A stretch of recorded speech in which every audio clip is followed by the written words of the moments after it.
Noticias de última hora. La votación de ADN y el correísmo creció, pero Daniel Noboa ganó el doble de votos que Luisa González.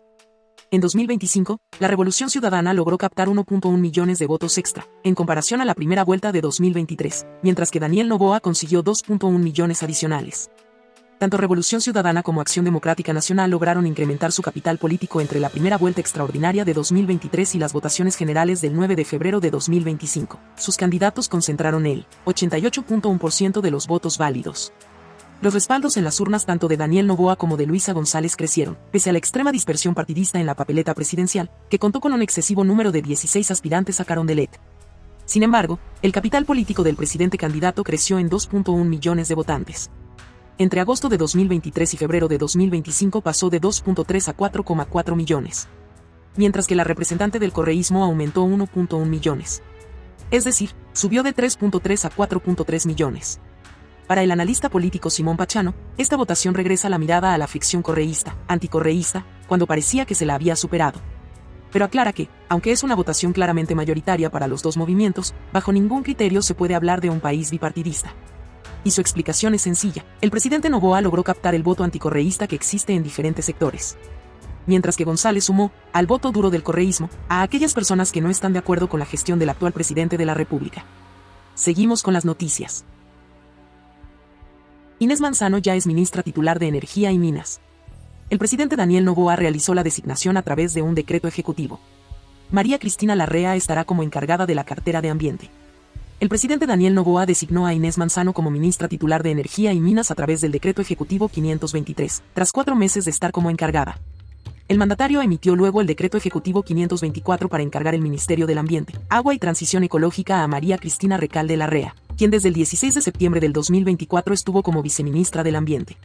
Ambos decretos entraron en vigencia desde su emisión este martes, 11 de febrero del 2025. Manzano asumió el encargo del Ministerio de Energía el 9 de octubre del 2024, luego de la renuncia de Antonio Goncalves, durante la época de los apagones, que iniciaron en septiembre y se extendieron hasta diciembre del año pasado. Larrea estará como encargada de la cartera de Ambiente. La funcionaria, al mismo tiempo que se desempeñaba como encargada del Ministerio de Energía y Minas, también estuvo al frente de la cartera del Ambiente, Agua y Transición Ecológica. La ministra Manzano se unió al gobierno de Noboa a mediados de julio del 2024 como viceministra de Ambiente. Después, el 30 de agosto, fue designada como ministra de esa cartera de Estado, en lugar de Sade Fritzsche. De Mazar está a su tope, según lo confirmó la ministra de Energía Inés Manzano, quien por cierto ayer fue ya titularizada en ese cargo. Así es, después de 4 meses de encargo ya es la ministra titular. A propósito, los consultores descartan apagones por lo menos hasta abril.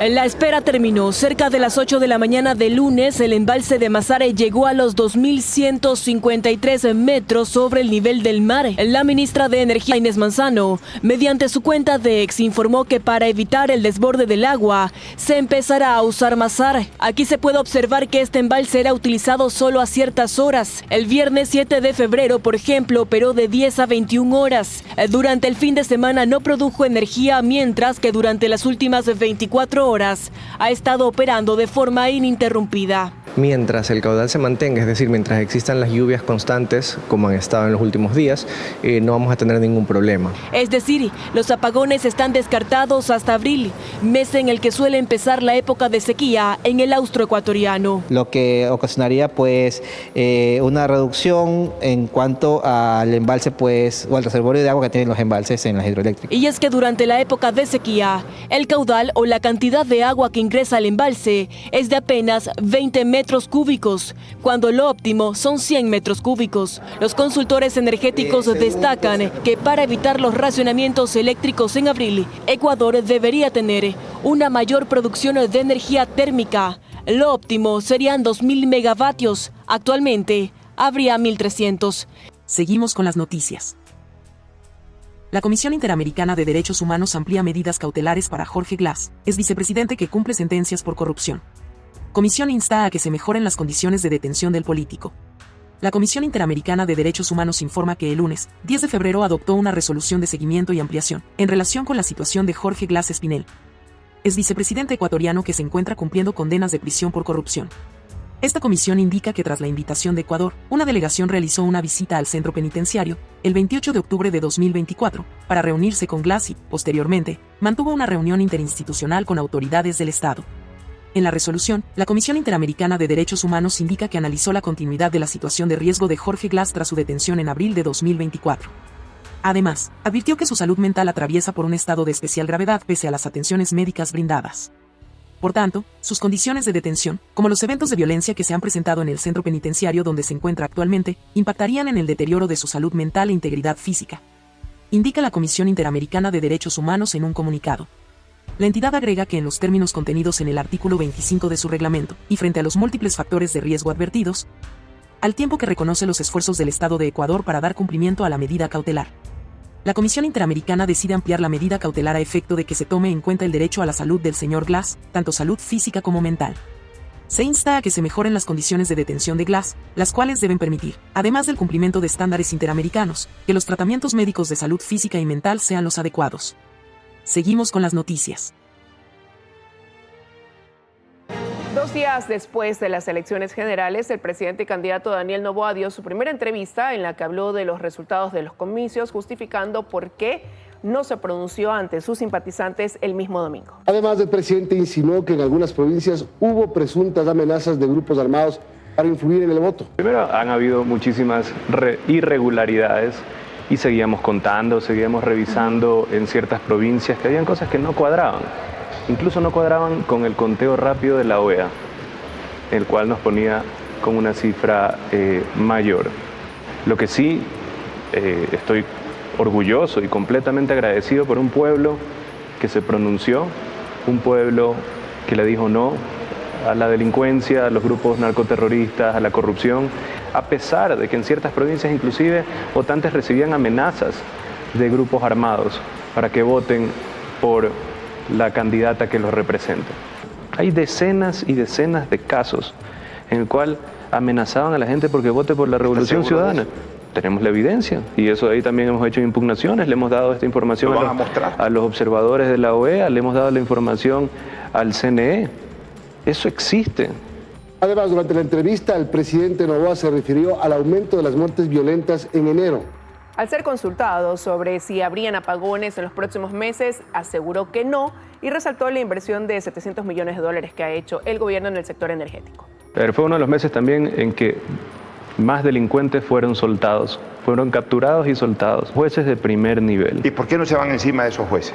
Estamos yéndonos encima de esos jueces, hemos presentado denuncias, hemos presentado quejas al Consejo de la Judicatura, que nosotros vamos a hacer reformas al COIP y reformas muy claras para que no existan este tipo de cosas. ¿Usted garantiza que no se va a ir la luz en los próximos meses? Lo garantizo, es lo que hemos trabajado, hemos invertido más de $700 millones en esto, en termoeléctricas, en Toachi Pilatón y en tener también una infraestructura a tope para el próximo estiaje que vendría a ser abril. Ante la polarizada votación que también se ha reflejado en la Asamblea Nacional, Daniel Noboa dijo estar abierto a conversar con todos los bloques, incluyendo incluso el correísmo. En cuanto a reformas tributarias para plantear otro tipo de impuestos, el presidente Noboa indicó que las empresas deben tener un plan de crecimiento para que haya una disminución de impuestos. Lo que sí estamos es abiertos a conversar con todos los bloques y tener acuerdos base, acuerdos mínimos en las cosas principales para generar progreso en este país. En caso de que usted gane las elecciones, ¿planteará nuevas reformas tributarias para incrementar otro tipo de impuestos o ya va a parar este impuesto manía? Seguramente. He hablado mucho con Jarrín usted. ¿Por qué?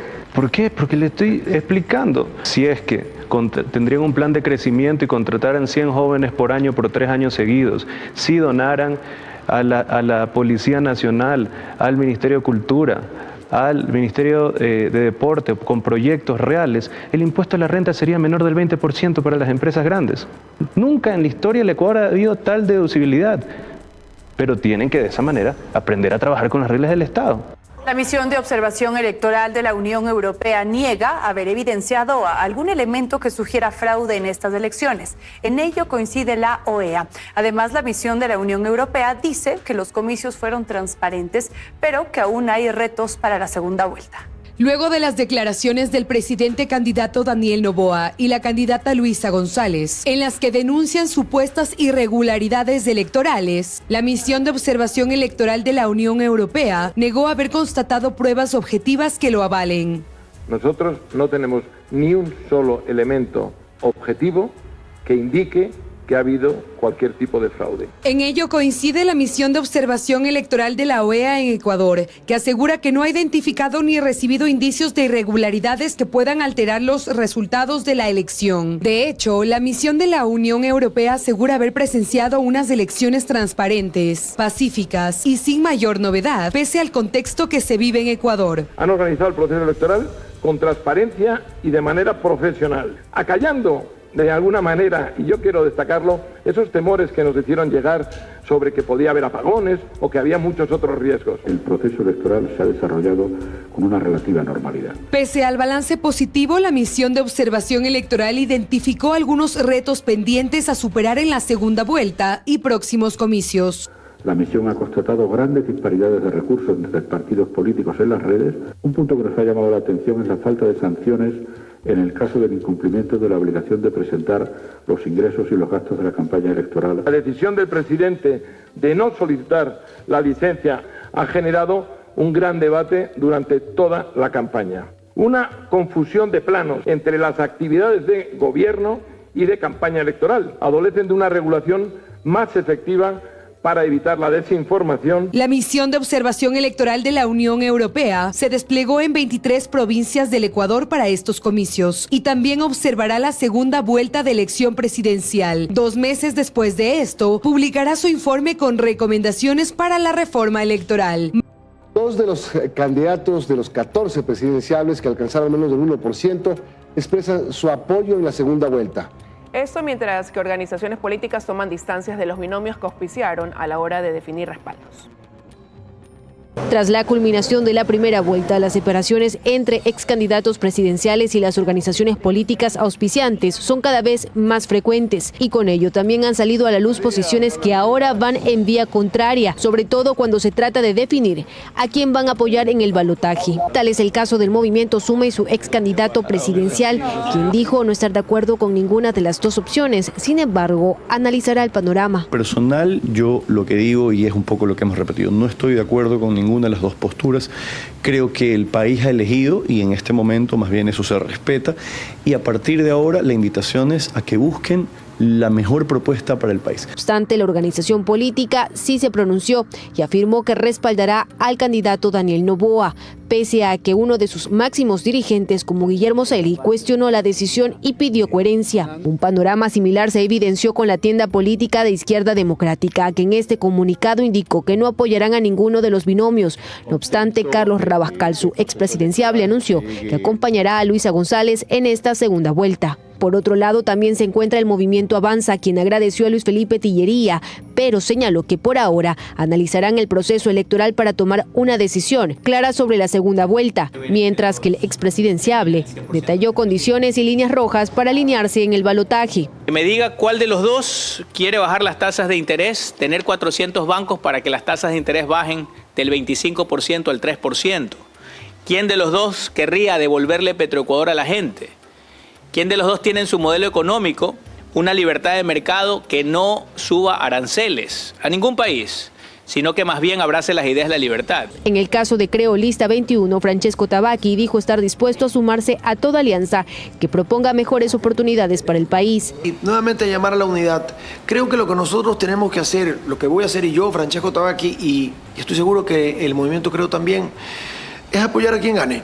Es apoyar a quien gane porque eso necesita el país, eso necesita la gente. De ahí existen otros candidatos como Henry Cucalón, Henry Kronfle y Jorge Escale, al igual que sus movimientos que los auspiciaron, que han preferido no pronunciarse. 151 asambleístas. Hasta el momento, 67 Revolución Ciudadana, 66 ADN. Quedan 18 puestos para el resto de organizaciones políticas, es decir, una polarización completa, un bipartidismo prácticamente. Sí, lo que pasa en la Asamblea es el resultado de lo que pasa en el país, un país absolutamente dividido, cortado por la mitad, en donde vemos que 2 partidos políticos alcanzan prácticamente el 90% de toda la población electoral del Ecuador.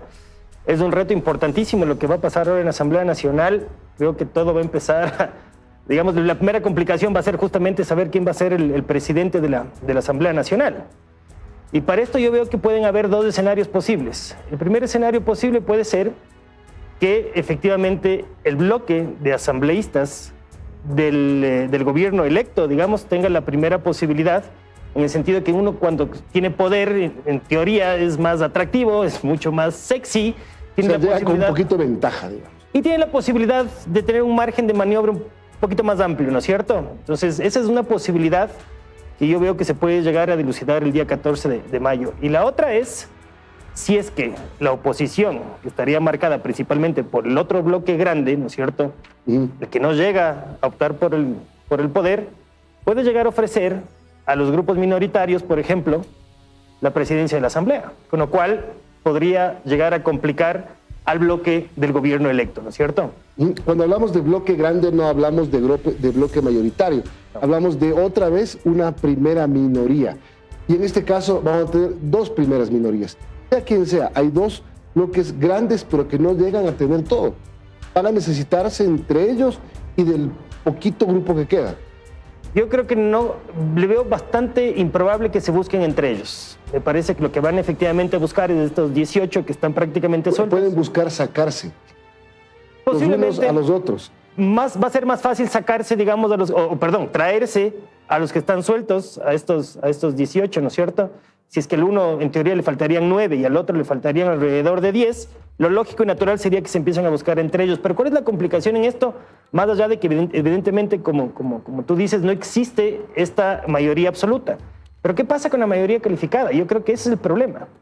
El presidente electo no va a tener problema alguno en que le molesten a sus ministros. Los ministros nombrados por el presidente electo van a ser intocables, porque recordemos que para que exista la mayoría necesaria para que a través de un juicio político se les llegue a sancionar o destituir a los ministros, se necesita de las 2/3 partes del Parlamento. Exacto. Vamos a poner un poco en didáctico este tema.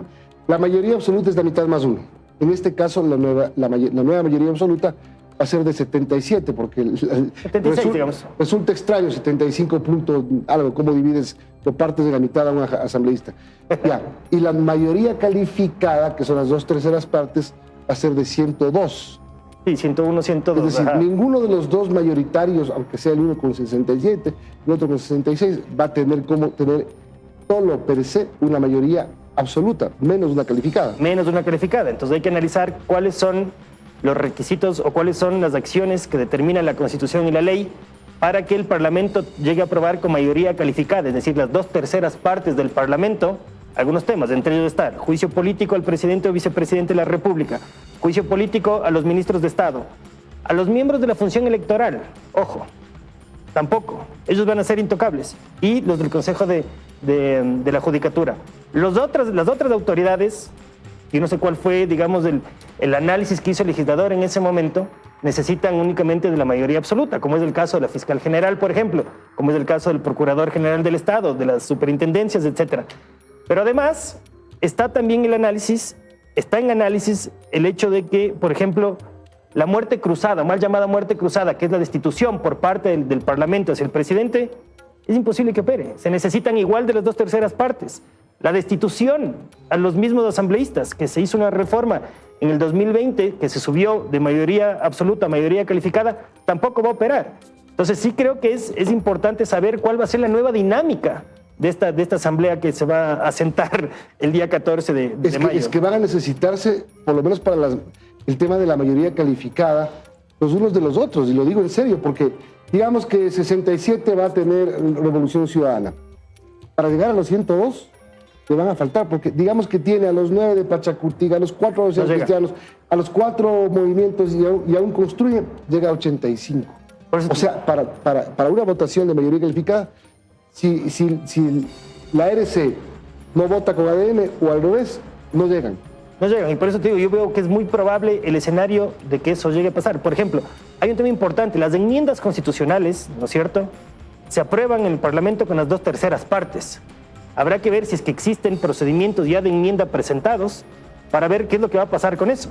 Porque si es que no llegan a un acuerdo entre los dos, eso no va a pasar. Existen, ahorita, están presentadas reformas, no, esas son reformas parciales. Que en ese caso el Parlamento necesita solamente la mayoría absoluta para la reforma parcial, para que después vaya popular. A referéndum y que la gente apruebe. En el caso de las enmiendas es diferente, porque este procedimiento inicia y termina en el Parlamento Nacional. En ese caso se necesitan las 2/3 partes. Yo veo que es absolutamente improbable, porque siempre se va a tocar las fibras o del uno o del otro, ¿no es cierto? Entonces va a ser muy, muy difícil que se lleguen a dar estos acuerdos. En términos de polarización, Héctor, esta asamblea que viene va a ser más polarizada que las anteriores, porque muchos decían, es que con un solo partido político dominando la asamblea no se puede trabajar. ¿Con dos tampoco o con dos es más fácil? Con dos es imposible. Complicadísimo, complicadísimo. Creo que por lo menos deberían tener la sensatez de llegar a acuerdos mínimos, ¿no es cierto? En temas que son, por ejemplo, seguridad, educación, empleo, ¿no es cierto? ¿Qué es lo básico? ¿Qué es lo que necesita el país? Y tratar de llegar, por lo menos, insisto, a un acuerdo de convivencia en el Ecuador, en donde sepa la persona que va a estar sentada en Carondelet que no solamente va a ser el presidente para quienes les votó, va a ser el presidente de los 18 millones de ecuatorianos, que se necesita trabajar efectivamente para todos. Entonces, estos acuerdos mínimos que van a llegar a tener o que deberían llegar a tener en el Parlamento tienen que ser absolutamente respetados. Que deben tener características, sí, que deben ser claros para que se sepa cuál es el alcance de los acuerdos, que sean transparentes, quiere decir que sean acuerdos sobre la mesa, ¿no es cierto? Que sean posibles de realizarlos, pero la persona indicada de hacer estos acercamientos o llegar a estos acuerdos tiene que tener credibilidad. De lo contrario, vamos a estar de un lado al otro sin llegar a soluciones puntuales que tanto necesita el Ecuador.